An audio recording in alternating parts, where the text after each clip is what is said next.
La santé surpasse la beauté. C'est sur cette citation kenyane que nous avons débuté notre échange. Mesdames, Messieurs, bonsoir. Bienvenue dans votre émission. Dites-nous donc. Aujourd'hui, nous parlerons exclusivement et essentiellement de fertilité chez la jeune dame. Pour cela, nous sommes avec Monsieur Ansel Bounougue, docteur gynécologue et accoucheur.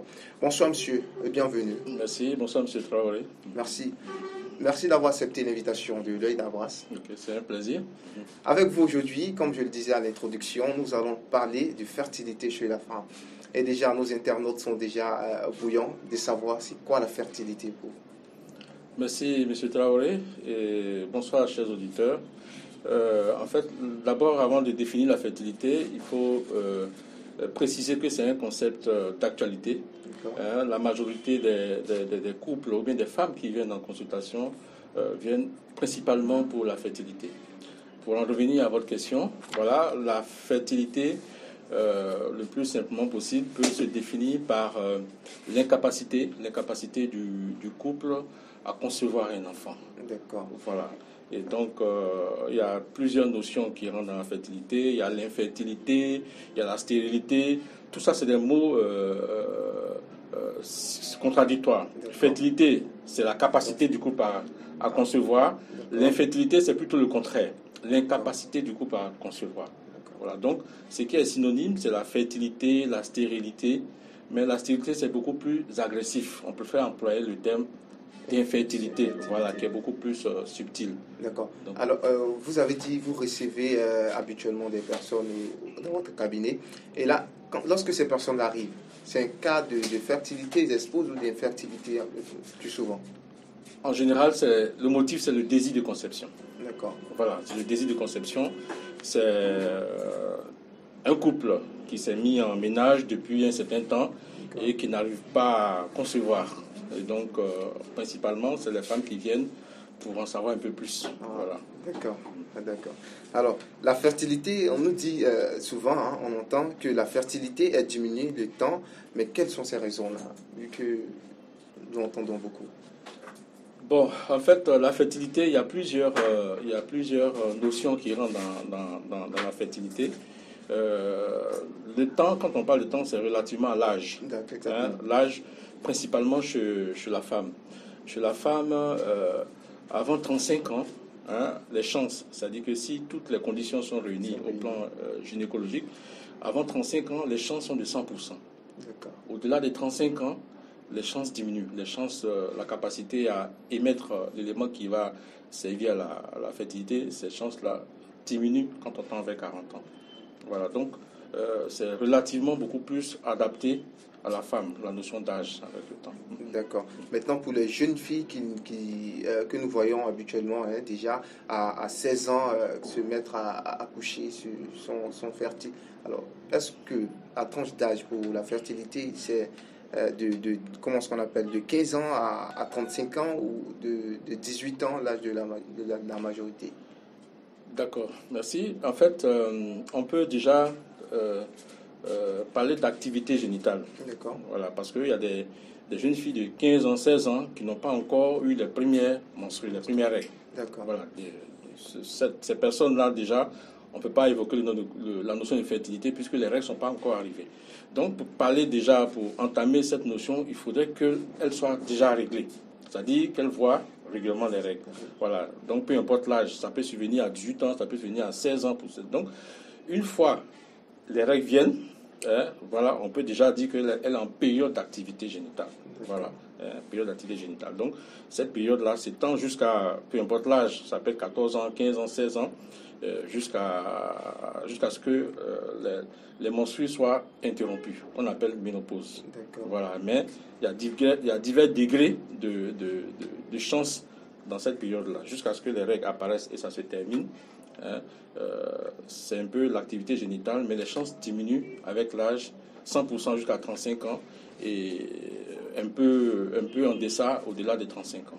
D'accord, voilà. D'accord. Alors, nous allons mettre une parenthèse. Hein. Parlant des menstrues. Nous, habituellement, nous entend que ça dure 3 à 5 jours. 3 à 5 jours. Alors, réellement, quelles sont les chances qu'une fille ait 7 jours de menstrues? successives. C'est 7 jours de menstrues. Parce qu'on on voit des filles qui font 7 jours, les menstrues viennent de... Voilà. Et donc, on entend que c'est 3 à 5 jours. Alors, un peu d'éclaircissement sur ce côté. D'accord, merci M. Traoré pour cette interrogation. En fait, dans l'exploration de la fertilité, on ne s'attarde pas principalement sur la durée des menstrues. Vous comprenez? Ce n'est pas un élément de valeur, un élément de choix. Donc, parce que le problème, c'est quoi?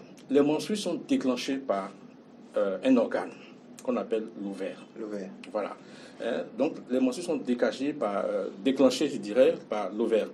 Donc, ce qui est important pour le praticien, c'est de voir l'état des ovaires. L'état des ovaires. C'est ce même ovaire qui émet ce qu'on appelle le follicule, l'élément qui va servir à la fécondation. Ce même ovaire également produit des hormones qui donnent cette sensation de féminité à la femme. Donc, ce qui est important pour nous, quel est l'état de l'ovaire? Voilà. Si une fois on nous dit que l'ovaire est normal, même si elle saigne sur 2 jours, la durée des saignements n'a pas d'importance. Ah, ok. Voilà. Les saignements sont la conséquence, c'est un peu l'action en aval de l'ovaire. Voilà comme il faut voir. Donc, je profite en même temps pour extrapoler parce qu'on parle de la couleur, la coloration. Tout ça, ce n'est pas véritablement important dans l'exploration. Parce que souvent, on a tendance à avoir la couleur effectivement. Noirâtre. Voilà, tout à fait. Vous faites bien de poser cette question. Parce que c'est les premières informations qu'on nous relate quand on vient évoquer la notion d'infertilité du couple. D'accord. Alors, parlant de l'ovaire, c'est l'élément central même de la fécondation d'une femme ou de vos explications. Oui. Est-ce qu'on voit? Bon, non, c'est l'un des éléments qui rentre en ligne de compte. Parce que quand on veut parler de la fertilité, on apprécie chez la femme, on apprécie chez l'homme. Voilà, l'homme n'est pas exempt, il y a aussi des soucis chez l'homme. Maintenant, comme vous avez évoqué le problème de la femme, pour apprécier la fertilité, il y a plusieurs niveaux. Avant d'arriver à l'ovaire, il y a l'utérus, l'organe où la grossesse se positionne. Il peut y avoir un problème au niveau de l'utérus qui fait que la grossesse ne survient pas. De l'utérus à l'ovaire, il y a un passage, un canal qu'on appelle les trompes. Voilà. Et donc, si ces trompes-là, si ces canaux-là sont fermés, voilà, ça aussi c'est un problème. Donc, il y a plusieurs degrés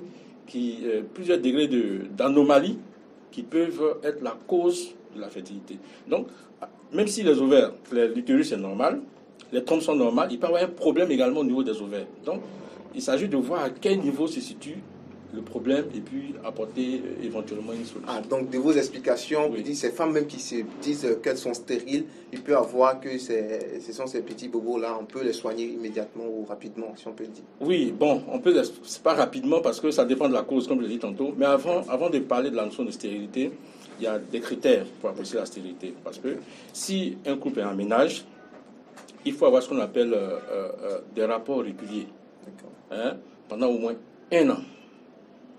On ne peut pas être en ménage pendant 2 ou 3 mois, venir parler de stérilité. Il y a des critères. Rapport régulier pendant au moins 1 an et sans suite, sans conséquence, sans conception. Et quand on parle de la notion de rapport régulier, c'est en moyenne 2 à 3 fois par semaine. 2 à 3 fois par semaine. 2 à 3 fois par semaine, la régularité. D'accord. Donc il y a ces éléments de base-là qu'il faut d'abord qu'on recherche à savoir si ces éléments-là, ces conditions-là sont remplies avant de rentrer dans les investigations. Parfois, il n'y a rien, il n'y a aucun problème. Il n'y a aucun problème, mais s'il y a ce manquement-là dans ces conditions de base, évidemment, on va penser qu'il y a une infertilité alors que le quotidien n'est pas correctement assumé. Alors, papillonnez-nous un peu chez l'homme. Comment est-ce que ça se manifeste? Bon, chez l'homme, à vue d'œil, on ne peut pas à vue d'œil constater le liquide spermatique pour apprécier ses propriétés et puis déduire de la fertilité de l'homme ou pas. Donc, l'examen principal chez l'homme, c'est l'examen du sperme. L'examen du sperme qui permet d'apprécier le contenu. Le contenu qui est essentiellement les spermatozoïdes. Voilà, les spermatozoïdes, c'est pour apprécier le nombre, c'est pour apprécier la capacité à se déplacer, c'est pour apprécier la proportion des formes normales et anormales. Donc, c'est au-delà de tous ces aspects, de toutes ces informations que le laboratoire nous donne on peut amener à donner un aperçu, une idée sur son degré, mais sur son niveau de fertilité. D'accord. Voilà. Alors, une autre question. Alors, quand dois-je avoir des rapports sexuels pour espérer tomber enceinte? Bon, merci pour cette question. C'est un peu la préoccupation. Bon, la femme est réglée à un cycle mensuel. Vous comprenez? Et puis le cycle mensuel, la durée varie d'une femme à l'autre. Hein? On a tendance à penser que le cycle de 28 jours se constitue la base, et puis on fait les calculs sur le 14e jour, qui est pour un cycle de 28 jours. Évidemment, c'est le 14e jour qui est la période propice. Mais toutes les femmes n'ont pas un cycle de 28 jours. Il y a des femmes qui ont un cycle de 30 jours. Il y a des femmes qui ont un cycle de 24 jours. Vous comprenez? Et donc, quand on va sur ce schéma, on peut se perdre en calcul. Bon, 30 jours, je vous dis que la période féconde, c'est autour du 16e jour. 16e jour. Voilà. Pour 24 jours, la période féconde, c'est le 10e jour. Okay. En fait, il faut retrancher 14 jours sur la durée du cycle. Exactement. 14 jours pour les cycles réguliers. Voilà. Donc, sinon, si nous avons une période de 24, oui, on retranche 14 jours pour connaître. C'est le 10e jour qui est la période féconde. Donc, c'est pour dire que le 14e jour, ce n'est pas universel. Vous voyez. Mais il y a des signes qu'il convient, sur lesquels il faut insister pour parler de fertilité. À quel moment avoir des rapports? Quand la femme est en période féconde, en période fertile, qui correspond au jour qu'on vient de calculer, il y a deux manifestations. La première manifestation, c'est ce qu'on appelle l'ovulation, l'élément que la femme procure qui va servir à la fécondation. Donc l'ovulation, c'est en interne. Ça peut être silencieux, elle ne va rien ressentir. Ça peut être bruyant. Il y a des femmes qui ont mal pendant la période ovulatoire. Elles ressentent des douleurs comme point de côté. Ça doit interpeller la femme pour dire j'ai une douleur inhabituelle au beau milieu du cycle. Là, c'est le premier signe. Même si la douleur n'existe pas, le deuxième signe, c'est la glaire cervicale.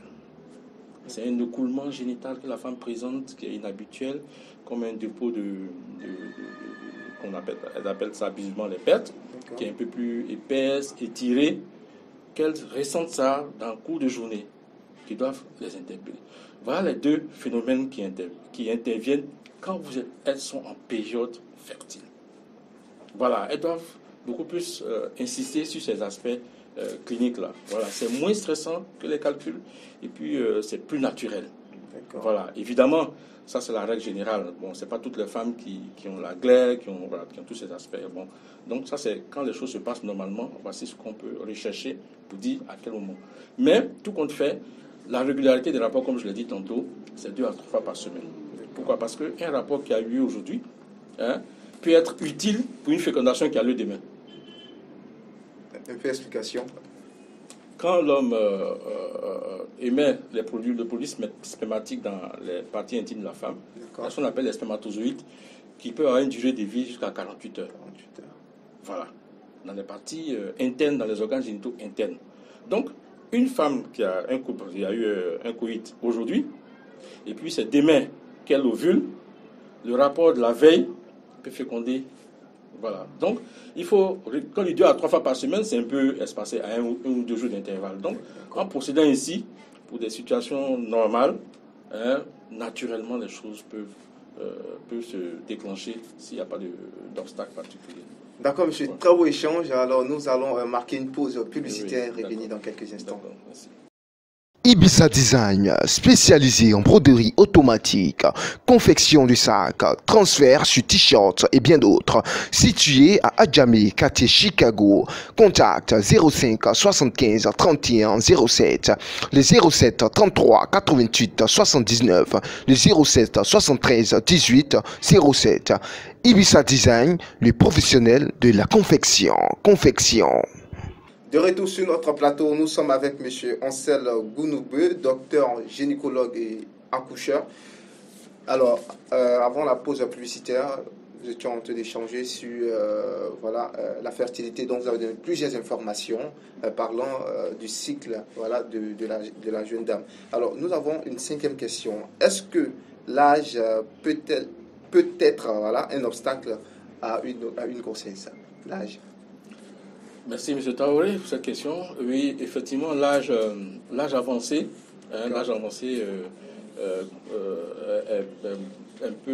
moins favorable à une grossesse. Parce qu'à l'âge avancé, j'allais au-delà de la quarantaine, que ce soit le couple, il y a des complications qui peuvent survenir. Il y a les risques de malformation qui peuvent survenir. Au-delà même des chances de procréer, il y a des complications qui peuvent arriver au niveau du fœtus. Voilà, les complications aussi maternelles existent. Donc c'est pourquoi il est recommandé de faire ça un peu plus tôt. L'âge aussi, bon, du côté de l'homme, au niveau du liquide spermatique, si avec l'âge également, on n'a plus les mêmes propriétés, du sperme. La propriété également se dégrade, se dégrade également. Et puis si l'homme a principalement certaines maladies comme le diabète, la tension, c'est des tas qui peuvent agir sur la qualité du sperme. Voilà, j'ai bien dit qu'ils peuvent. Donc, il ne faudrait pas que tous les hommes... J'ai bien retenu, bien appuyé là-dessus. Voilà, donc qui peuvent influencer négativement sur la qualité du liquide spermatique. Alors, mais la fécondité, est-ce qu'il y a des limites à la fécondité? Quelques limites de la fécondité? Oui, en fait, il y a des limites. Il y a des limites quand, déjà, la notion d'âge, l'âge avancé est déconseillé et puis peu probable. Voilà, est peu probable. Quand une femme de 48 ans, 49 ans arrive en consultation parce qu'elle a un nouveau ménage, qu'elle veut vraiment, même si elle est réglée, même si les règles surviennent, on lui indique que les chances sont peu probables. Sont peu probables, sont faibles, sont minces, et que même si cela s'avère, il y a les risques de complications qui peuvent survenir sur l'enfant, tout ça. Voilà. Donc, il y a ces informations qu'on donne et pour éclairer déjà la lanterne. Et donc, il y a ça. Il y a aussi certaines maladies traînantes, certaines femmes qui prennent des problèmes de tension avec difficulté à contrôler la tension. Voilà. Et souvent, avec la grossesse, certaines situations d'hypertension peuvent s'aggraver davantage et puis constituer une complication. Voilà, lors de l'accouchement, mais peut-être même avant l'accouchement, avant même le terme, on peut assister malheureusement à une mort fétale, à une complication maternelle comme les crises d'éclampsie, tout ça. Donc, il y a des maladies, des affections vraiment sérieuses qu'on peut canaliser. Il y a également les limites d'âge, en fait, les limites d'âge, les âges avancés. D'accord. Mais est-ce que tout ça a des répercussions sur l'enfant ou le fœtus? Oui, évidemment. Les tensions, l'hypertension, je prends le cas par exemple d'une femme qui est hypertendue, pour laquelle on a du mal à maîtriser la tension. La répercussion immédiate, c'est un retard de croissance. D'accord. C'est-à-dire que quand la femme présente par exemple une grossesse de 6 mois, et quand on fait les investigations, notamment une échographie, on a l'impression qu'elle présente une grossesse de 4 mois. Voilà, le poids, la croissance de l'enfant du fœtus n'est pas proportionnelle à l'âge réel. Donc la tension entraîne un retard de croissance. Et donc, quand c'est comme ça, on est tous anxieux et on craint que ça n'arrive pas à terme. En général, avant le 9e mois, on assiste malheureusement à des morts fétales. D'accord. Alors, mais comment connaître sa période d'ovulation avec un cycle irrégulier? Bon, s'il y a un cycle irrégulier, effectivement, vous dites un cycle. D'abord, il faut définir la notion de cycle irrégulier. D'accord. Parce que quand il y a un cycle irrégulier, évidemment, il y a un problème d'ovulation qui se pose. Il y a un problème d'ovulation, donc il faut voir le praticien pour voir un peu la cause de cette irrégularité et puis traiter, voilà, pour favoriser. Mais quand, par exemple, une femme présente ce mois un cycle de 28 jours, et le mois prochain, un cycle de 30 jours. D'accord. Le mois prochain, un cycle de 29 jours, elle a un cycle irrégulier. Voilà, parce que la notion d'irrégularité prend en compte l'intervalle, le nombre de jours qui séparent deux menstrues. Si on a un cycle de 28 jours et puis le mois prochain, un cycle de 35 jours, vous voyez la différence est trop. Voilà. Donc, au-delà de 7 à 10 jours entre les cycles, on parle d'irrégularité. Donc, quand les dames ne sont pas habituées à avoir les règles aux mêmes dates, ou bien ils disent que c'est venu le 1er du mois et puis c'est venu le 28. Donc pour elle, il y a un problème. Donc du 1er au 28, ça fait 28 jours. Exactement. Voilà. Donc il s'agit de compter, d'abord apprécier la notion d'irrégularité. Il faudrait qu'on soit consensuel là-dessus.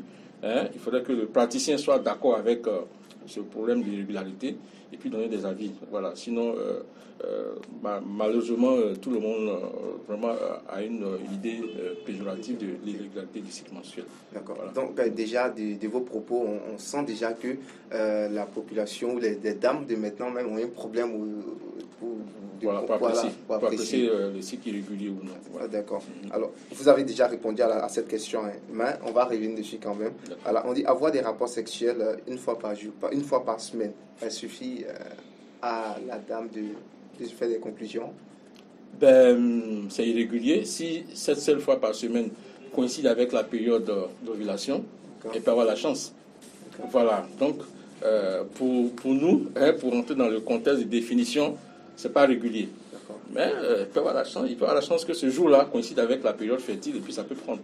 Voilà. Donc, pour multiplier les chances, il faut régulariser le nombre de rapports sexuels hebdomadaires. D'accord. Voilà. Alors, nous observons des dames qui fument, qui prennent de la drogue, et puis voilà. Est-ce que ces femmes-là n'ont pas de difficultés pour avoir d'enfants? Est-ce qu'il y a des complications, voilà, pour ces dames-là d'avoir un enfant? Merci. Effectivement, celles qui fument, les chances ne sont pas nulles. Hein. Les chances existent bel et bien. Hein, parce que j'ai eu à intervenir, on m'a appelé à intervenir en catastrophe chez une femme qui avait pour antécédent de drogue, qui te prend la drogue. Elle était enceinte, elle est arrivée jusqu'à terme. Voilà, ça peut arriver. Ça peut arriver, je pense que de façon accidentelle. Hein, voilà, dans ce mouvement-là, elles peuvent concevoir. Ce n'a pas d'influence directe, peut-être qu'à un niveau, à un degré un peu plus avancé, on peut apprécier. Sinon, a priori, ce n'est pas une cause d'infertilité. Voilà. D'accord. Alors, nous constatons généralement, parce que c'est sur le constat que nous allons avec deux différentes questions. Alors, les prises de pilules pendant de longs mois est un frein à la conception, les pilules, les implants et puis bien d'autres. Merci pour cette question qui revient. Voilà, en fait, la contraception vient pour régler un problème. D'accord. Voilà. Et quand cette contraception est prescrite dans un milieu hospitalier avec les professionnels de la santé, hein, en général, ça peut régler un problème. Et donc, je pense que là, c'est plus indiqué dans ce sens-là. Par contre, quand on va dans une officine, hein, au contact d'une officine pour dire, bon, je veux prendre une contraception, ça peut avoir une influence négative sur la santé gynécologique. Vous voyez. Donc, par exemple, une contraception de longue durée peut faire flamber, par exemple, un myome, mais un fibro, chez une personne prédisposée à avoir un myome. En prenant une contraception qui contient une hormone qui fait flamber les fibromes, elle peut développer sans le savoir les myomes. Et au moment où elle va se décider à avoir un enfant, on va constater malheureusement que le fibrome, elle a des fibromes multiples vraiment qui rendent difficile la fertilité. Donc, tout dépend du lieu où la contraception est prescrite. En milieu hospitalier ou bien en maternité, c'est surtout en cas de planning familial. Une femme qui vient d'accoucher, dans des conditions plus ou moins difficiles, au bout de 45 jours, elle est en mesure de pouvoir contracter une grossesse quand elle vit avec son homme. 45 jours déjà. Que les règles soient venues ou pas, elle a cette possibilité de tomber enceinte. Donc imaginez avec un bébé de 2 mois sous la main, on contracte une grossesse, avec l'organisme maternel qui ne s'est pas suffisamment reposé avant d'entamer une grossesse. Voilà. Donc il y a des complications qui peuvent venir. Donc dans ce cadre-là, on prescrit une contraception pour espacer un peu. Voilà. Mais déjà, un message en même temps de sensibilisation sur le planning familial à nos internautes. Oui, merci. Vous me donnez l'occasion d'intervenir parce que beaucoup de choses ont été dites sur les contraceptions, des choses malheureuses, des choses désagréables qui ne sont pas toujours vérifiées. Il y a même quelqu'un qui faisait une conférence, pour ne pas citer l'auteur, un jour qui a dit qu'il n'est pas de la santé, bien entendu, qui a indiqué que les contraceptions, la pilule entraîne des cancers qui peuvent entraîner la mort. Donc, heureusement, j'étais à l'écoute, j'ai réagi pour dire que non, c'est pas adapté. Donc, la contraception, comme tout produit médicamenteux, a des effets secondaires. D'accord. Même je ne vais pas citer, le simple paracétamol que vous prenez, quand vous regardez les effets indésirables, il y a plein d'effets indésirables. Hein? Mais on prend ça pour calmer les maux de tête. Exactement. Voilà, et on se dit, bon, peu importe. Donc, il y a des effets secondaires. Donc, nous tenons compte de la situation parce que chaque femme est un cas particulier. Donc, en fonction de sa situation, de son contexte particulier, il y a une contraception adaptée. Donc, ça n'entraîne pas la stérilité, comme beaucoup le font croire. Donc, c'est des situations qui sont réglées. Elles ont des rendez-vous périodiques. C'est pour espacer simplement les naissances. Dans une maternité, on souhaite que l'espacement des naissances soit de 2 ans. 2 ans, après 2 ans, on peut aisément. Parce qu'avant 2 ans, bien sûr, elle peut contracter une grossesse, mais à l'accouchement, c'est nous qui subissons les conséquences. Voilà, les conséquences de l'accouchement. Parce qu'elle ne s'est pas suffisamment reposée avant de contracter une grossesse. Donc, c'est 2 ans. Ce n'est pas chez donné. Maintenant, ce qui va aller au-delà de 2 ans, ça dépend des couples. Il n'y a pas de problème. Mais j'affirme, j'indique que l'État, parce que c'est des produits qui sont subventionnés, l'État ne peut pas mettre des produits contraceptifs pour détruire la population, pour influencer négativement la reproduction. Ce n'est pas possible. Non, il y a un problème de compréhension. Voilà, il y a un problème de compréhension. Et puis, malheureusement, il y a d'autres personnes qui rament à compte courant, qui donnent des idées négatives à ce sujet. D'accord. Voilà. Alors, parlons de médicaments. Hein. On nous fait savoir que certains médicaments compromettent l'ovulation. Des médicaments compromettre, moi je pense que c'est plutôt dans les contraceptions. D'accord. Voilà. Hein, dans les quand on dit contraception, ça dépend du niveau d'atteinte. Il y a des produits contraceptifs qui empêchent que l'ovulation se fasse. Voilà. Hein, juste pour éviter la grossesse. Voilà. Hein, mais donc c'est dans ce cas-là vraiment que je suis voilà. Mais pour quelqu'un qui vient en consultation pour une conception, on ne peut pas lui proposer des médicaments qui compromettent la contraception, l'ovulation, je dois dire. Voilà. D'accord. Alors, nous sommes à la fin de notre échange. Hein. Voilà, votre dernier mot pour terminer. D'accord. Merci, M. Traoré, pour cette antenne. Okay. En fait, la fertilité, ou bien le désir de conception, est un phénomène très récurrent dans nos consultations. Donc, la majorité des femmes qui viennent en consultation, c'est pour un désir de conception. Et donc, il faut savoir que l'infertilité n'est pas seulement l'apanage de la femme. Et puis, quand on arrive à faire les explorations chez la femme, on peut être amené à explorer la fertilité chez l'homme. Et donc, souvent, on peut être amené à acheminer un bulletin dans ce sens-là au niveau des hommes. Malheureusement, il y a beaucoup d'hommes qui prennent ça en mal, voilà, qui estiment qu'ils n'ont pas de problème et tout. Ce n'est pas dans le sens de jeter la pierre à la femme ou à l'époux. En fait, c'est dans l'intérêt commun du couple que nous agissons ici. Donc, les époux qui ont le temps de venir, qui accompagnent les femmes, on a le temps de leur expliquer l'intérêt de ces examens-là. Ce n'est pas des examens dégradants, c'est des examens vraiment qui vont nous apporter un plus pour que le motif de consultation, qui est le désir de conception, soit satisfait. Voilà, donc la fertilité, c'est un problème du couple et non un problème de la femme. D'accord, voilà. C'est bien retenu. Alors, merci à vous, M. Ansel Gounougou. Voilà, vous êtes gynécologue, accoucheur. Merci à vous, chers internautes. Nous avons débuté avec une citation. Pourquoi pas fermer avec une citation? La santé et la raison sont les vrais trésors de l'homme. D'ici là, portez-vous bien. On se retrouve la semaine prochaine pour un nouveau numéro. Bonne suite des programmes sur l'œil d'Avras Média.